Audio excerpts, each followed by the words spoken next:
Hello friends, आज हम लोग कुछ थ्योरम डिस्कस करेंगे जो 4.2 एक्सरसाइज के लिए इम्पोर्टेंट है। इस चैप्टर का सबसे इम्पोर्टेंट पार्ट है 4.2 एक्सरसाइज। उसके लिए कुछ थ्योरम्स पहले देखते हैं। थ्योरम नंबर 1, मान लीजिए डिटर्मिनेंट है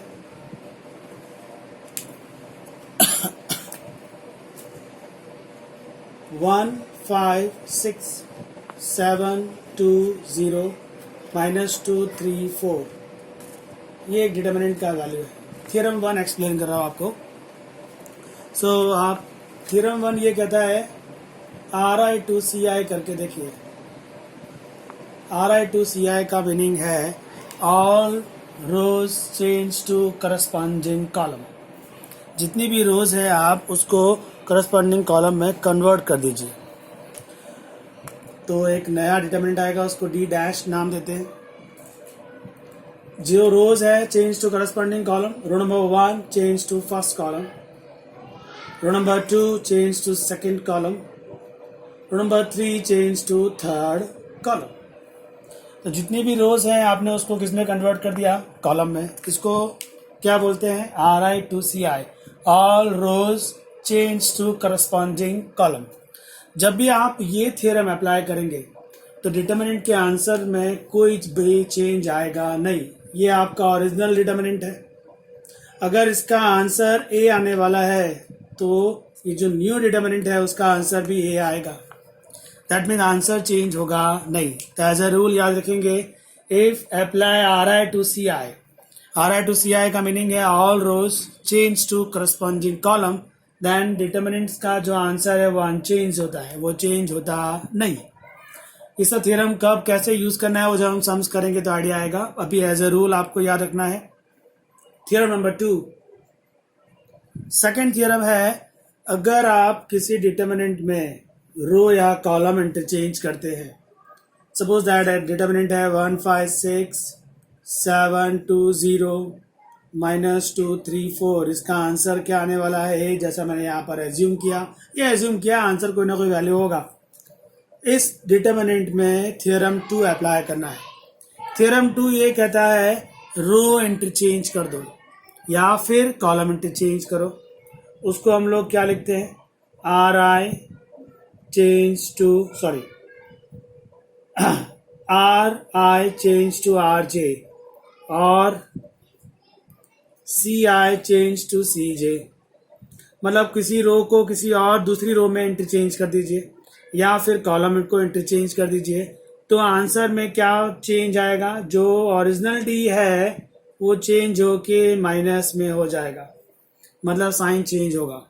अगर इसका आंसर 25 आने वाला है तो नया आंसर कितना आएगा? -25। साइन चेंज होता है। एग्जाम्पल, डिटर्मिनेंट है 1, 5, 6, 7, 8, 1, 2, 3, -4। मैंने इसमें R1 को R2 में इंटरचेंज कर दिया, मतलब रो 1 चेंज किस में हो गया? रो 2 में। तो डिटर्मिनेंट का आंसर ये रो 1 है जो अब रो 2 बन जाएगा, जो रो 2 है वो रो 1 बन जाएगा, रो 3 एज इट इज। मतलब आपने क्या किया है? R1 change to R2, row interchange हुआ। जो 1 नंबर है वो 2 हो गया, जो 2 नंबर है वो 1 हो गया। ऐसा करने से क्या चेंज आने वाला है? थ्योरम ये कहता है कि ये जो ओरिजिनल D है उसका आंसर अगर B है तो जो R1 से R2 में इंटरचेंज किया है तो उसका आंसर -B हो जाएगा। दो थ्योरम आपने अभी देखे। एक थ्योरम है, अगर आप सारी रोज को उसके करस्पॉन्डिंग कॉलम में चेंज करते हैं तो आंसर चेंज होता नहीं। दूसरे में आपने ये सिखाया कि अगर किसी रो को इंटरचेंज कर दिया जाए, रो नंबर 1 को रो नंबर 3 बना दो, 3 को 1 बना दो, तो जो ओरिजिनल आंसर है उसमें माइनस लग जाएगा। अगर आप कॉलम में ऐसा करते हैं तब भी यही होगा। मान लीजिए जो डिटर्मिनेंट है इसमें मैंने C1 से C3 बना दिया, कॉलम 1 को कॉलम 3 में इंटरचेंज कर दिया, तो नया डिटर्मिनेंट क्या आएगा? कॉलम 1 1 7 2 चेंज टू कॉलम 3 हो गया। कॉलम नंबर 3 जो है वो चेंज होके 1 हो गया। जो कॉलम 2 है उसमें कोई ऑपरेशन नहीं हुआ, वो एज इट इज रहा। तो यहाँ पर इस डिटर्मिनेंट का आंसर कितने आने वाला था, बी। आपने कॉलम 1 और 3 को उल्टा कर दिया, इंटरचेंज कर दिया, तो ये नया डिटर्मिनेंट आया। इसको अगर सॉल्व करेंगे तो इसका आंसर कितना आएगा, माइनस बी। अगर मैं इस डिटर्मिनेंट में फिर से रो या कॉलम इंटरचेंज करूंगा तो फिर से माइनस आएगा, तो माइनस माइनस कितना हो जाएगा, प्लस। मतलब अगर रो को इंटरचेंज किया जाए तो बाहर क्या लगाना होता है, माइनस। और अगर आप रो को 2 बार इंटरचेंज करते हैं तो 2 बार माइनस आएगा, 3 बार इंटरचेंज करते हैं 3 बार माइनस आएगा। जितनी बार इंटरचेंज करेंगे उतनी बार माइनस बार आएगा। जो रो का रूल है वही कॉलम का भी रूल है। कॉलम को अगर इंटरचेंज करेंगे एक बार माइनस बार आया, 2 बार इंटरचेंज किया 2 बार माइनस बार आया। जितनी बार आप रो या कॉलम इंटरचेंज करेंगे उतनी बार माइनस बार आएगा। सो रो या कॉलम इंटरचेंज करने से डिटर्मिनेंट का आंसर चेंज होता है, और वो चेंज क्या है, आपको उसके आंसर में माइनस लगा देना है। सो 2 थियरम्स हो गए आपके पास। Theorem 1, rows change to corresponding column, answer no change. Theorem number 2, row interchange करिए या कॉलम इंटरचेंज करिए, 2 रो इंटरचेंज करो या 2 कॉलम इंटरचेंज करो, आंसर में बाहर माइनस लगाना पड़ेगा। So theorem 1 and 2 clear. Theorem number 3, third theorem ये कहता है कि किसी भी डिटर्मिनेंट का आंसर 0 कब हो जाता है, अगर किसी डिटर्मिनेंट में 2 रो इक्वल हो जाए या 2 कॉलम इक्वल हो जाए तो डिटर्मिनेंट का आंसर 0 हो जाएगा। थियरम नंबर 3, मान लीजिए डिटर्मिनेंट है 1 5 6 2 7 8 1 5 6। यहां पर आप देखिए रो 1 और रो 3 सेम है, तो आपको इसको सॉल्व करने की जरूरत नहीं है, सिर्फ आंसर क्या हो जाएगा, 0। रीजन आप लिखेंगे R1 is equal to R3। Row 1 row 3 equal है, इसलिए इस डिटर्मिनेंट को सॉल्व करने की जरूरत नहीं। आपने 4.1 में सीखा था, इसको अगर आप सॉल्व करते हैं तो बाय यूजिंग रो 1 करते हो, रो 2 कर सकते हो, रो 3 कर सकते हो, बाय यूजिंग कॉलम 1 कर सकते हो, कॉलम 2 कर सकते हो, कॉलम 3 कर सकते हो। अगर आपको दिख जाता है कि भाई रो 1 और रो 3 तो सेम है, तो थ्योरम भी यूज कर सकते हैं। थ्योरम ये कहता है कि 2 रो सेम, आंसर 0। और भी है थ्योरम 3 में, अगर आपको मान लीजिए डिटर्मिनेंट दिया गया ABC EFG ABC, यहाँ पर कॉलम 1 एंड कॉलम 3 इक्वल है, विदाउट सॉल्विंग आप आंसर 0 ले सकते हैं। आपको जस्ट बाजू में रीजन लिखना होगा, C1 is equal to C3। Column 1 is equal to column 3 है, इसलिए इस डिटर्मिनेंट का आंसर 0 हो जाएगा। सो किसी भी डिटर्मिनेंट का आंसर 0 कब हो जाता है, अगर 2 रो सेम है डिटर्मिनेंट 0, 2 कॉलम सेम है डिटर्मिनेंट 0।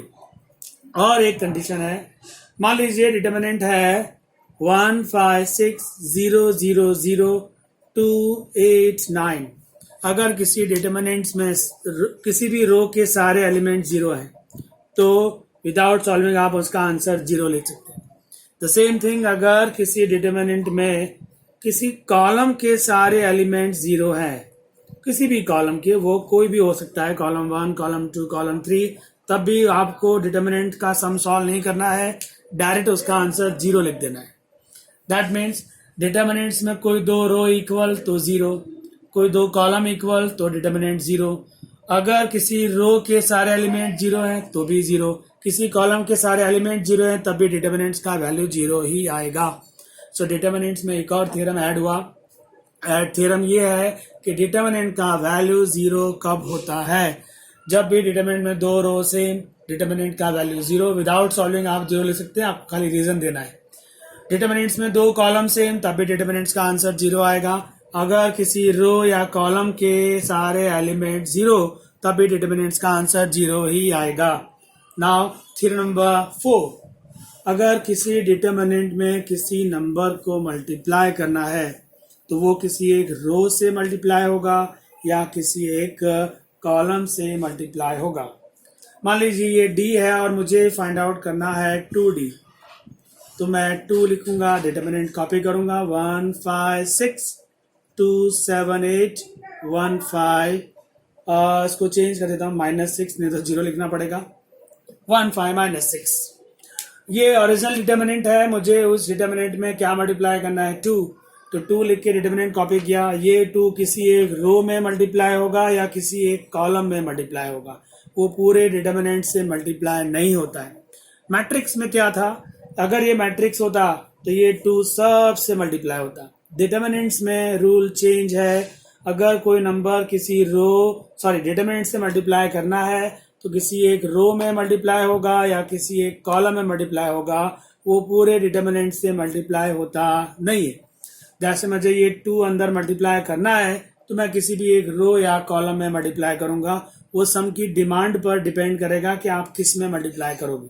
जैसे मैंने 2 इसमें मल्टीप्लाई कर दिया, 2 इंटू 1, 2 5 जा, 2 6 जा, 2 6 जा, 2 1 जा, 2 5 जा एंड 2 6 जा। बाकी सब एज इट इज रहेंगे क्योंकि हमने जो 2 है वो रो 1 में मल्टीप्लाई किया है। अगर ये ओरिजिनल डिटर्मिनेंट है, उसका आंसर ए आने वाला है, तो इसका आंसर 2a आएगा। कॉमन सेंस है, 2 मल्टीप्लाई हुआ है तो वो डबल हो जाएगा। अगर मैं 3 मल्टीप्लाई करूंगा ट्रिपल हो जाएगा। 1/4 मल्टीप्लाई करूंगा तो 1/4a हो जाएगा। जितना मल्टीप्लाई करूंगा उतना इसके आंसर में मल्टीप्लाई होगा। थियरम 3 में ऐसा है, थियरम 4 में, ये थियरम 4 है ऐसा। अभी आपने नया ये सीखा है कि अगर डिटर्मिनेंट में किसी नंबर को मल्टीप्लाई करना है तो वो किसी एक रो में मल्टीप्लाई होगा या किसी एक कॉलम में मल्टीप्लाई होगा, वो पूरे डिटर्मिनेंट्स में मल्टीप्लाई होता नहीं। इसको अगर अदर वे में बात करें, मान लीजिए कोई डिटर्मिनेंट है 2 4 7 16 8 4 -1 0 3। मुझे इस डिटर्मिनेंट में से अगर किसी नंबर को कॉमन लेना है तो मैं किसी एक रो में से कॉमन लूंगा या किसी एक कॉलम में से कॉमन लूंगा, पूरे डिटर्मिनेंट में से वो नंबर कॉमन नहीं आ सकता। मैट्रिक्स में ऐसा होता है कि अगर आपको कॉमन लेना है तो सब में से कॉमन आएगा, कोई नंबर मल्टीप्लाई करना है तो सब में मल्टीप्लाई होगा। डिटर्मिनेंट्स में ऐसा नहीं है, अगर आपको कोई नंबर कॉमन लेना है तो वो किसी एक रो से आएगा या किसी एक कॉलम से आएगा। जैसे रो नंबर 2 है यहाँ पर, उसमें से 4 कॉमन आता है, ये 2 4 7 row number 1 as it is रहेगा। रो नंबर 2 में से 4 कॉमन लिया है तो ये हो जाएगा 4, ये हो गया 2, ये हो गया 1। रो नंबर 3 भी एज इट इज रहेगा। तो अभी आपने थ्योरम 4 में ये सीखा है कि कोई नंबर मल्टीप्लाई करेंगे तो किसी एक रो में होगा या किसी एक कॉलम में होगा। अदर वे में बात करें, अगर डिटरमिनेंट में से किसी नंबर को कॉमन लेना है तो किसी एक रो में से आएगा या किसी एक कॉलम में से कॉमन आएगा, वो पूरे डिटरमिनेंट में से कॉमन नहीं आता है। नाउ थ्योरम नंबर 5, वो भी एक इम्पॉर्टेंट थियरम। थियरम सारे इम्पोर्टेंट है। थियरम जो है आपको जो डिफिकल्ट सम्स हैं उसको इजी कर देगी। आपने 4.1 सॉल्व किया है, उसमें कोई भी सम डिफिकल्ट नहीं था, इसलिए आपको उसमें थियरम की जरूरत नहीं पड़ी। बट 4.2 करेंगे तो काफी डिफिकल्ट सम्स आएंगे, थियरम से वो सम इजी हो जाएंगे। थियरम पहले आपको सारे अच्छे से समझने हैं। थियरम 5 ये कहता है कि अगर कोई डिटर्मिनेंट है, मान लीजिए डिटर्मिनेंट दिया मैंने आपको a plus lambda 1, b plus lambda 2, c plus lambda 3। यहां पर आप ले लीजिए 1 2 3 4 5 6। मुझे इस डिटर्मिनेंट्स को 2 पार्ट्स में डिवाइड करना हो तो कर सकता हूं। 2 डिटर्मिनेंट्स में डिवाइड करना हो तो आप किसी भी एक रो या किसी भी एक कॉलम को ब्रेक कर दीजिए। जैसे मैं यहाँ रो 1 को ब्रेक करूंगा, मैंने रो 1 में से ABC उठाया और उसके साथ एडिशन में था लैम्डा 1, लैम्डा 2, लैम्डा 3। रो 1 को ब्रेक कर दिया, बाकी रो 2 और 3 दोनों में एज इट इज कॉपी होगी, उसमें कोई चेंज आएगा नहीं।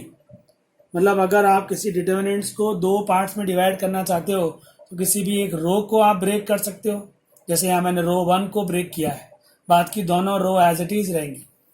अगर आप एक और एग्जांपल देखें, मान लीजिए डिटर्मिनेंट है 101, 102, 103, 1 2 3 4 5 6। आप चाहो तो यहाँ कॉलम 1 को ब्रेक कर सकते हो। कॉलम 1 ब्रेक करना हो तो पहले उसको आप लिखेंगे 100 प्लस 1, 100 प्लस 2, 100 प्लस 3, 1 2 3 4 5 6। कॉलम 1 को ब्रेक किया, डिटर्मिनेंट्स 2 पार्ट्स में डिवाइड हो गया। पहला पार्ट आएगा 100 100 100। बाकी दोनों जो कॉलम है वो एज इट इज रहेंगे 1 2 3 4 5 6। प्लस में दूसरा नंबर क्या लेंगे हम लोग, 1 2 3, ये 100 ले लिया। आप कॉलम 1 को ब्रेक कर रहे हो, उसमें 100 आ गया, बाद के दो एज इट इज रहे। अब आया 1 2 3, 1 2 3, बाद के दो एज इट इज रहेंगे, 1 2 3 4 5 6। अब आप इसको सॉल्व कर सकते हैं। क्या फायदा हुआ थ्योरम यूज करने का, आप देखिए इसमें दो कॉलम इक्वल हो गए तो इसका आंसर हो गया 0। अब खाली आपको ये डिटर्मिनेंट सॉल्व करना है। इसमें से कॉलम 1 में से 100 कॉमन आता है, तो ये बना 1 1 1 1 2 3 4 5 6। ये जो लार्ज नंबर थे वो अब स्मॉल डिजिट्स में आ गए। इस डिटर्मिनेंट्स को अगर आप सॉल्व करेंगे तो कैलकुलेशन इजी रहेगा। तो मैं जो भी डिटर्मिनेंट्स के थियरम्स हैं वो सम्स को इजी करते हैं, आप इजीली इसको सॉल्व कर सकते हैं। अभी आपने इस थियरम में क्या सीखा, अगर आपको डिटर्मिनेंट्स को दो पार्ट्स में डिवाइड करना है तो किसी भी एक रो को ब्रेक कर सकते हो या किसी भी एक कॉलम को ब्रेक कर सकते हो। अगर आपने रो 1 ब्रेक किया है तो रो 2 और row 3 as it is copy होगा। रो कॉलम 1 को ब्रेक किया है तो कॉलम 1 एंड कॉलम 2 दोनों में एज इट इज कॉपी होगा, वो चेंज होता नहीं है। मतलब अगर आप डिटर्मिनेंट्स को दो पार्ट्स में डिवाइड करना चाहते हो तो किसी भी एक रो को ब्रेक करोगे या किसी भी एक कॉलम को ब्रेक करोगे। नाउ थ्योरम नंबर 6 सबसे ज्यादा यूज होने वाला थ्योरम है, वो मैक्सिमम क्वेश्चन उसी थ्योरम पर बेस्ड है। थ्योरम नंबर 6 ये कहता है कि अगर डिटर्मिनेंट्स की किसी भी रो में कोई नंबर मल्टीप्लाई कर दो और उसके आंसर को किसी दूसरी रो में ऐड कर दो तो डिटर्मिनेंट्स का आंसर चेंज नहीं होगा। मान लीजिए डिटर्मिनेंट है 10 15 20 5 6 7 1 1 1। ये डिटर्मिनेंट दिया आपको मैंने, इसमें थ्योरम 6 अप्लाई करना है मुझे। थ्योरम 6 ये कहता है कि मुझे रो 1 में ऑपरेशन करना है। रो 1 में क्या ऑपरेशन करना है कि भाई मैं रो नंबर 1 में कुछ ऐड करूंगा, वो होगा 2R2 माइनस करता हूं, सॉरी। रो नंबर 1 है उसमें मुझे ये ऑपरेशन करना है। थ्योरम क्या कहता है कि रो 2 में -2 से मल्टीप्लाई करूंगा और उसका जो आंसर आएगा वो रो 1 में ऐड कर दूंगा। ऑपरेशन अच्छे से समझना। सबसे ज्यादा यूज होने वाला जो थ्योरम है वो 6 है। इस डिटर्मिनेंट्स को डायरेक्ट सॉल्व कर सकते हैं। इसमें हम लोग थ्योरम से सॉल्व करना चाहते हैं। थ्योरम ये कहता है कि किसी भी रो में आप किसी नंबर को मल्टीप्लाई करके किसी भी रो और दूसरी रो में ऐड कर सकते हो, आंसर चेंज होगा नहीं। मतलब अगर मैं इस डिटर्मिनेंट्स को डायरेक्ट सॉल्व करता हूं बाय यूजिंग 4.1 एक्सरसाइज और इसका आंसर मान लीजिए आता है 100, और अगर मैं इसमें ये थ्योरम अप्लाई कर दूंगा, उसको सॉल्व करूंगा, तब भी उसका आंसर 100 ही आएगा। मैं थ्योरम अप्लाई कर रहा हूं। थ्योरम क्या लगाया मैंने, जिसमें चेंज करना है उसको यहां लिखा। क्या चेंज करना है उसमें कि भाई R2 में, रो नंबर 2 में मैं -2 मल्टीप्लाई करने वाला हूं, उसका जो आंसर आएगा उसको रो 1 में ऐड कर दूंगा। सारा चेंजेस कहाँ आने वाला है, रो 1 में। मतलब रो 2 एज इट इज कॉपी कर दीजिए, 5 6 7 1 1 1। आप क्या करने जा रहे हो, रो 1 में चेंजेस करने जा रहे हो। क्या चेंजेस है, रो 2 को आप किससे मल्टीप्लाई कर रहे हो, -2 से। चलो -2 से मल्टीप्लाई करते हैं। 5 इंटू -2 कितना आया, -10। वो जो आंसर आया वो आपको कहां पर ऐड करना है, रो 1 में। तो आपने -2 मल्टीप्लाई किया, 5 में -10 आया, -10 को रो 1 में ऐड करो, -10 + 10 कितना हो गया, 0। फिर से यहाँ पे अभी और भी है, -2 मल्टीप्लाई विद 6 -12 आया। -12 आप किस में ऐड करोगे, रो 1 में। रो 1 में उस पोजीशन पर कौन है, 15। 15 में -12 ऐड किया तो कितना आया, 3। रो 2 में -2 मल्टीप्लाई किया इस नंबर से तो -14 आया।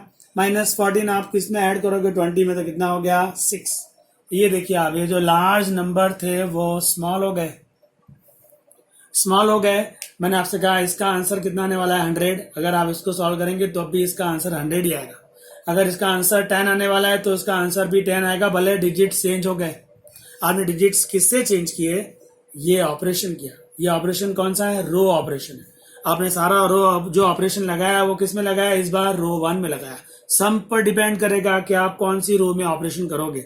मुझे रो 1 के जो लार्ज नंबर हैं उसको स्मॉल साइज में ले जाना था, इसलिए मैंने रो 1 में ऑपरेशन किया। रो 1 में ऑपरेशन करने के लिए मैंने किसकी हेल्प ली, रो 2 की ली। रो 2 में क्या मल्टीप्लाई किया, -2, उसका जो आंसर आया उसको किस में ऐड कर दिया, रो 1 में। तो ये डिटर्मिनेंट्स का फेस चेंज हो गया, लेकिन आंसर चेंज होगा नहीं। अभी इसमें और भी करते हैं, जैसे आप देख लीजिए कॉलम 1 में एक ऑपरेशन कर रहा हूं मैं, कॉलम 1 में 2 में करते हैं। चलो कॉलम 2 में एक ऑपरेशन करते हैं कि भाई 2 में से कॉलम 1 माइनस कर दीजिए। अगर आप इसको रीड करना चाहें तो कुछ इस तरह से रीड करेंगे कि जो भी ऑपरेशन का आंसर है वो कॉलम 2 को चेंज करेगा। कॉलम 2 में चेंज क्या होने वाला है कि भाई कॉलम 1 में आप -1 से मल्टीप्लाई करो और उसका जो आंसर आए उसको कॉलम 2 में ऐड कर दो। तो क्या आंसर आने वाला है? सारे चेंजेस कहाँ होने वाले हैं? कॉलम 2 में, मतलब column number 1 as it is रहेगा, कॉलम नंबर 3 वो भी एज इट इज रहेगा। सारे चेंजेस कहाँ आने वाले हैं आपके लिए? कॉलम नंबर 2 में। चलो क्या चेंजेस है? कॉलम 1 को -1 से मल्टीप्लाई करने वाला हूं और उसका जो आंसर है उसको किस में ऐड करूंगा? कॉलम 2 में। कॉलम 1 ये है, उसको -1 से मल्टीप्लाई किया, 0 इंटू -1 0 आया, 0 मैंने 3 में ऐड किया तो 3 आएगा। फिर कॉलम 1 को -1 से मल्टीप्लाई किया तो 5 है, 5 को -1 से मल्टीप्लाई करूंगा -5 आएगा, उसको किस में ऐड करूंगा? 6 में। 6 में -5 ऐड किया तो कितना हो गया? 1। अभी और भी है, कॉलम 1 में 1 है, 1 को -1 से मल्टीप्लाई करूंगा तो -1 आएगा, -1 को 1 में ऐड किया, कितना आया? 0। तो अभी भी इस सम का आंसर और भी चेंज हो गया। आप जब भी ये थ्योरम अप्लाई करो, किसी भी रो में किसी नंबर को मल्टीप्लाई करके किसी भी रो में ऐड कर सकते हो, कॉलम में भी ये कर सकते हो। जो ओरिजिनल डिटर्मिनेंट है उसका जो आंसर आने वाला है, फेस चेंज होने के बाद भी उसका आंसर वही आएगा। फायदा क्या हो रहा है? फायदा ये हो रहा है कि जो नंबर लार्ज हुए हैं वो स्मॉल होते जा रहे हैं। तो आपको एट लास्ट डिटर्मिनेंट्स में जब सॉल्व करना पड़ेगा तो सारी वैल्यू इजी हो जाएगी। अभी आप इसमें और एक चीज कर सकते हैं, कॉलम 3 में एक चेंज करते हैं। कॉलम 3 में क्या चेंज करते हैं? कॉलम नंबर 3 में कॉलम 1 को माइनस कर देते हैं। आप किसी भी रो या कॉलम को माइनस प्लस भी कर सकते हैं। तो अभी सारा चेंजेस कहाँ आने वाला है? कॉलम 3 में आने वाला है। कॉलम 3 में आने वाला है मतलब कॉलम 1 एज इट इज रहेगा। सारा चेंजेस कहाँ है? कॉलम 3 में। क्या चेंजेस है भाई? कॉलम 3 में 1 माइनस कर दीजिए, तो ये कॉलम 3 है उसमें 1 माइनस कर रहा हूं, 6 - 0, 7 - 5, 1 - 1। मैंने अभी एक नया स्टेटमेंट दिया, कॉलम 3 में कॉलम 1 माइनस किया। एक्चुअली थ्योरम क्या कहता है?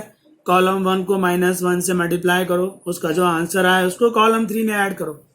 पर मैंने अभी डायरेक्ट बोल दिया कॉलम 3 माइनस कॉलम 1, मतलब अगर आप चाहो तो रो में से रो माइनस कर सकते हो, कॉलम में से कॉलम माइनस कर सकते हो, इजी है।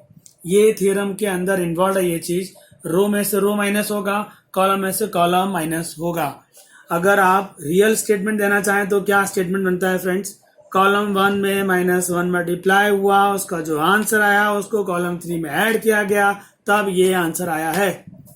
अभी आप सोचो, ये ओरिजिनल सम है, इसको 4.1 की हेल्प से भी सॉल्व किया जा सकता है।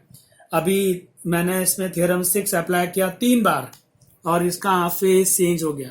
इस सम का जो आंसर आएगा ना, वही आंसर इस सम का भी होगा। आपको देखिए क्या फायदा हुआ। अगर मैं ये डिटर्मिनेंट सॉल्व करना चाहता हूं तो मैं रो नंबर 3 यूज करूंगा। रो नंबर 3 में मेरे पास 2 जीरोज हैं, इसलिए आंसर कौन देगा? ये 1 लिखा, 0 लिखा, 0 लिखा। आपको याद होगा मैंने साइन लिखवाए थे, साइन थे plus minus plus minus plus minus plus minus plus, ये सिंबल लिखवाया आपको मैंने पहले भी। तो ये जो रो नंबर 3 है उसके साइन क्या होंगे? प्लस माइनस प्लस, यहाँ आएगा प्लस, यहाँ आएगा माइनस, यहाँ आएगा प्लस। डिटर्मिनेंट्स 1 के साथ 1 जिस रो और कॉलम में है उसको कवर कर दीजिए, क्या बचता है? 3 6 1 2। 0 के लिए लिखने की जरूरत नहीं है क्योंकि आज कुछ भी लिखेंगे आप, उसका जो फाइनल आंसर आएगा वो किससे मल्टीप्लाई होगा? 0 से, तो वो तो 0 होने वाला है। तो खाली बचा कौन? ये 1, 3 2 जा 6 माइनस 6 इंटू 1 6, 6 - 6, 0 इंटू 1 0 आंसर आया। मतलब इस सम का आंसर कितना आने वाला है? 0। डायरेक्टली सॉल्व करेंगे तब भी 0 आएगा, आप ऐसे थ्योरम 6 अप्लाई करेंगे तब भी 0 आएगा। थ्योरम 6 आप फिर से समझ लिए वो क्या बोलता है। थ्योरम 6 ये कहता है कि अगर आप चाहो तो कॉलम में से कॉलम माइनस कर सकते हो, रो में से रो माइनस कर सकते हो। और वो क्या कहता है? अगर मुझे किसी रो में ऑपरेशन करना है तो किसी भी रो में किसी नंबर को मल्टीप्लाई करके आप उस रो में ऐड कर दीजिए। आंसर कभी भी चेंज होता नहीं। जैसे इसमें मैंने क्या किया है, कॉलम 1 में -1 मल्टीप्लाई कर दिया है और उसको किस में ऐड किया है, कॉलम 2 में। तो ये उसका न्यू फेस हो गया। फेस बदलेगा पर आंसर चेंज होगा नहीं। जो नया फेस आएगा और जो न्यू ओरिजिनल फेस है उसमें क्या फर्क होगा, सम डिफिकल्ट दिया गया होगा, उसका फेस बदल के इजी होता चला जाएगा। जब सब फेस बहुत इजी हो जाता है तो उसको आप डायरेक्ट एक्सपांड कर सकते हैं बाय यूजिंग 4.1 एक्सरसाइज। सो आपने पास अभी 6 थियरम है। 6 थियरम एक बार फिर से शॉर्ट में देख लेते हैं कि 6 के 6 थियरम क्या बोलते हैं। थियरम नंबर 1 याद करते हैं। आपकी टेक्स्ट बुक में आप जाओगे तो उसमें भी हैं 6 थियरम दिए हुए हैं आपको 4.1 और 4.2 एक्सरसाइज के बीच के पोर्शन में दिए गए। थियरम नंबर 1 क्या कहता है? थियरम 1 कहता है कि अगर आपने सारी रो को, थियरम 1, सारी रो को कॉलम में इंटरचेंज कर दिया तो डिटरमिनेंट्स का आंसर चेंज होगा नहीं। सारी रोज किसमें चेंज कर दी, कॉलम में, डिटरमिनेंट्स का आंसर चेंज होगा नहीं। थियरम नंबर 2 क्या कहता है? थियरम 2 कहता है कि अगर आप RI को RJ में कन्वर्ट करते हो या फिर CI को CJ में कन्वर्ट करते हो, दैट मीन्स कोई भी 2 रो इंटरचेंज करते हो या फिर 2 कॉलम इंटरचेंज करते हो तो डिटरमिनेंट्स का आंसर बदलता है और वो क्या देता है, -D। D आने वाला था तो कितना आएगा, -D। मतलब रो नंबर 1 को रो नंबर 2 में कन्वर्ट किया तो आपको D के आगे क्या लगा देना है, -D। अगर कॉलम 3 को कॉलम 2 में कन्वर्ट किया तो D के आगे क्या लगा देना है, माइनस का साइन। आप ये ऑपरेशन 2 बार करोगे तो 2 बार माइनस लगेगा। ये ऑपरेशन आपने कॉलम में 3 बार किया तो 3 बार माइनस लगेगा।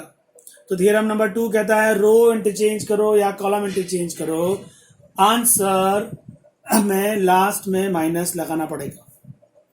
जब भी आप ये ऑपरेशन करोगे आपको D के आगे क्या लगा देना है, माइनस। ये थियरम नंबर है 2।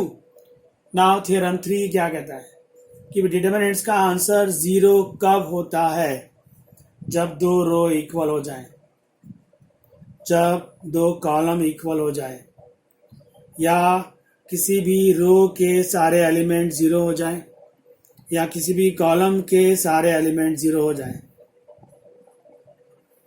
मतलब आपके लिए क्या याद रखना है आपको कि अगर किसी डिटरमिनेंट्स का आंसर 0 है तो वो क्यों होगा और कब होगा। 2 रो इक्वल हो जाएंगी, आपको सम सॉल्व नहीं करना है, डायरेक्ट 0 लिख देना है। 2 कॉलम इक्वल दिख रहे हैं, आपको सम सॉल्व नहीं करना है, डायरेक्ट उसका आंसर क्या लिख देना है, 0। किसी रो में सारे एलिमेंट 0 है तो डिटरमिनेंट्स का आंसर 0। किसी कॉलम में सारे एलिमेंट 0 है तो डिटरमिनेंट्स का आंसर 0। उसको सॉल्व करने की जरूरत नहीं। ये थियरम नंबर 3 है। थियरम 4 क्या कहता है? थियरम 4 है कि अगर किसी डिटरमिनेंट में किसी नंबर को मल्टीप्लाई करना है तो वो किसी एक रो में मल्टीप्लाई होगा या किसी एक कॉलम में मल्टीप्लाई होगा, वो पूरे डिटरमिनेंट्स में मल्टीप्लाई होता नहीं। किसी भी डिटरमिनेंट में किसी भी नंबर को मल्टीप्लाई करना है तो वो किसी भी एक रो में मल्टीप्लाई होगा या किसी भी कॉलम में मल्टीप्लाई होगा, पूरे डिटरमिनेंट में मल्टीप्लाई होगा नहीं।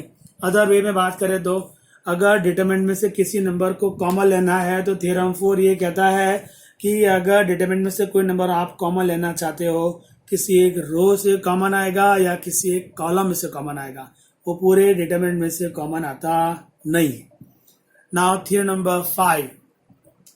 थियरम 5 कहता है कि अगर डिटरमिनेंट्स को आप 2 पार्ट्स में डिवाइड करना चाहते हो, 2 पार्ट्स में, D1 प्लस D2, तो आप किसी एक रो को ब्रेक कर दीजिए या किसी एक कॉलम को ब्रेक कर दीजिए। मतलब जैसे डिटरमिनेंट है आपके लिए 1, 5, 7, 10, 12, 14, 2, 7, 8, मुझे इसको 2 अलग अलग डिटरमिनेंट्स में कन्वर्ट करना है तो मैं किसी भी एक रो को यूज करूंगा या किसी कॉलम को यूज करूंगा। मैं रो नंबर 2 को यूज करने वाला हूं, मतलब row number 1 and row number 3 as it is रहेगा, उसमें कोई चेंज आएगा नहीं, सिर्फ कौन टूट जाएगा, रो नंबर 2। इसमें से मैंने क्या लिया, 10, 10, 10। सोचो 10 है, 10 लिया है तो यहाँ पर क्या लेना पड़ेगा, 0। 12 की जगह 10 लिया है तो यहाँ क्या लेना पड़ेगा, 2। 14 के प्लेस पे 10 लिया है तो यहाँ क्या लेना पड़ेगा, 4। तो अगर आपको किसी डिटरमिनेंट्स को 2 पार्ट्स में डिवाइड करना है बाय यूजिंग थियरम नंबर 5 वो ये कहता है किसी एक रो को आप ब्रेक कर सकते हो या किसी एक कॉलम को ब्रेक कर सकते हो। नाउ थ्योरम 6 सबसे इंपॉर्टेंट, रो से रो का ऑपरेशन होता है, कॉलम से कॉलम का ऑपरेशन होता है। आप इस थ्योरम को सबसे ज्यादा यूज करने वाले हो पूरे चैप्टर में। रो से रो ऑपरेशन होगा या कॉलम से कॉलम ऑपरेशन होगा। जैसे मैंने लिखा रो नंबर 2, रो 2 प्लस 4R1, इसका मीनिंग समझो आप। सारा चेंजेस रो नंबर 2 में आने वाला है। रो नंबर 2 में क्या चेंजेस आने वाला है कि मैं रो नंबर 1 में क्या मल्टीप्लाई करूंगा 4, उसका जो आंसर आएगा उसको किस में ऐड कर दूंगा रो नंबर 2 में। मतलब जो डिटर्मिनेंट दिया गया होगा उसमें 1 एज इट इज कॉपी किया जाएगा, रो नंबर 3 भी एज इट इज कॉपी किया जाएगा, सिर्फ रो नंबर 2 चेंज होगा और वो चेंजेस क्या आएगा जो यहां से आंसर आएगा। आप रो 1 के एलिमेंट जितने हैं उसमें 4 मल्टीप्लाई करोगे, उसका जो आंसर आएगा उसको रो नंबर 2 में ऐड कर दो।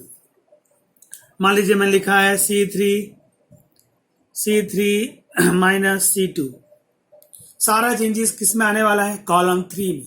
क्या चेंजेस आने वाला है, आप कॉलम 3 में से कॉलम 2 माइनस कर दोगे, मतलब सारा जो आंसर है वो चेंज कहाँ हुआ कॉलम 3 में हुआ। तो कॉलम 1 को आप एज इट इज कॉपी करोगे, कॉलम 2 को भी एज इट इज कॉपी करोगे, और कॉलम 3 में आप नए एलिमेंट्स लिखोगे। और वो नए एलिमेंट्स कैसे आएंगे, कॉलम 3 में से क्या माइनस किया जाएगा, कॉलम 2 वो जो आंसर आएगा वो लिखा जाएगा।